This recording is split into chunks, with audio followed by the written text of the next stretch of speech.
দূর দেশের এক সুন্দর রাজ্যে ছিল এক ছোট রাজপুত, নাম রাজপুত রায়ান। সে ছিল চঞ্চল, কাকতালীয় এবং সাহসী। তার 10ম জন্মদিনে রাজা ও রানী এক বিশাল উৎসব আয়োজন করলেন। ঝলমলে আলো, রাজাদের ঝল আর হাজার রকমের মিষ্টান্নে ভরে উঠল রাজপ্রাসাদ। জন্মদিনের শেষে এক বুড়ো জাদুকর এল রাজপ্রাসাদে। তিনি রাজপুত্রকে বললেন, ওল্ড উইজার্ড, এই নাও, এই উপহারটি তোমার জন্য। এটি সাধারণ নয়, এটি একটি রং বদলানো আয়না। এর মধ্যে তুমি দেখতে পাবে তোমার মন এমনটা সত্যি। রায়ান হেসে আয়নাটা হাতে নিল। সে আয়নায় নিজের মুখ দেখতেই অবাক হয়ে গেল। তার মুখ সবুজ হয়ে গেছে। রায়ান, এই কি? আমি তো অসুস্থ নই। রায়ান চিৎকার করে উঠল, ওল্ড উইজার্ড, না না, সবুজ রং মানে তুমি এখন হিংসুটে ও আত্মকেন্দ্রিক। তোমার মন বদলালেই আয়নার রং বদলাবে। রায়ান রাগে আয়নাটা এক কোণে ছুঁড়ে দিল, কিন্তু আয়না মাটিতে পড়েও ভাঙল না। রাতের বেলা রায়ান চুপি চুপি ঘোড়ায় চড়ে রাজপ্রাসাদ ছেড়ে বেরিয়ে পড়ল। সে ঠিক করল, আমি প্রমাণ করব আমার মন ভালো। আমি আয়নাটাকে সাদা রঙে ফিরিয়ে আনব। রায়ান প্রথমে গেল গানেওয়ালা গ্রামে। এই গ্রামে সবাই গান গেয়ে কথা বলে, কিন্তু সেখানে এক চোর প্রতিদিন লোকদের বাদ্যযন্ত্র চুরি করছিল। রায়ান জেনে গেল চোরটি আর কেউ নয়, গ্রামের এক কিশোর। তার নাম ছিল ডোরা। ডোরা বলল, আমি শুধু সবার দাসটি পেতে চেয়েছি। কেউ আমাকে ভালোবাসে না। ভালোবাসা পাওয়ায় আয় যদি তুমি আগে অন্যদের ভালোবাসতে শেখো। সে ডোরাকে সাহায্য করল সব বাদ্যযন্ত্র ফেরত দিতে। সবাই ডোরাকে ক্ষমা করে দিল। রায়ান আয়নাটি বের করল, রং হালকা সবুজে বদলে গেছে।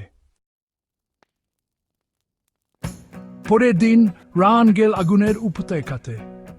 এখানে একটি ভয়ঙ্কর ড্রাগন বাস করত। এই আগুন ছুড়ে গ্রামের ধান পুড়িয়ে দিত। গ্রামবাসীরা ভুয়ে কাঁপছিল, কিন্তু রায়ান সাহস করে ড্রাগনের গুহায় প্রবেশ করল। সেখানে গিয়ে সে দেখল ড্রাগন কাঁদছে। রায়ান, তুমি কেন্টভেন্স করো সবকিছু। আমার দান্তে ব্যথা, আমি কিছু খেতে পারি না। ক্ষুধায় পাগল হয়ে আগুন ছুড়ে দেয়। চলো, আমি রাজ্য থেকে রাজ চিকিৎসক আনব। সে ফিরে গিয়ে চিকিৎসককে নিয়ে এলো। ড্রাগনের দান্তে ছিল পাথর আটকে। সেটি তুলেই ব্যথা কমে গেল। ড্রাগন হাসলো, ধ্বজার বদলে এবার ফুল ছুটল আকাশে। রায়ান আয়নাটা দেখল, রং এবার হালকা নীল। এবার রায়ান গেল কান্নার নদীতে। এখানে নদীর জল নোনতা হয়ে গেছে মানুষের কান্নার জন্য। সে দেখল এক বৃদ্ধা প্রতিদিন নদীর পাশে বসে কাঁদছে। রায়ান, দাদু, আপনি কাঁদছেন কেন? ওল্ড ওম্যান, আমার ছেলে হারিয়ে গেছে 10 বছর আগে, তার কোনো খোঁজ নেই। রায়ান তার পাণ্ডিত্য দিয়ে চারপাশ খুঁজতে লাগল। সে জানতে পারল বন্ধার ছেলে এখন অন্য রাজ্যে থাকেন এবং সামতিভ্রষ্ট। তিনি মায়ের কথা ভুলে গেছেন। রায়ান সেই ছেলেকে খুঁজে বের করল এবং তার মাকে ফিরিয়ে দিল। বন্ধার চোখে আনন্দের জল আর নদীর পানি মিষ্টি হয়ে গেল। রায়ান আয়নায় তাকিয়ে দেখল, এবার রং সাদা। রায়ান ফিরে এল রাজপ্রাসাদে। এবার সে আয়নাটা জাদুকরকে দেখাল। আয়না ঝলমলে সাদা, মাঝে রংধনু খেলা করছে। ওল্ড উইজার্ড, তুমি এখন সত্যিকারের রাজপুত। তোমার মন এখন সবার কল্যাণে ভরে গেছে। তুমি রাজ্যে শাসন করতে পারবে। রাজা ও রানী আনন্দে কাঁদলেন।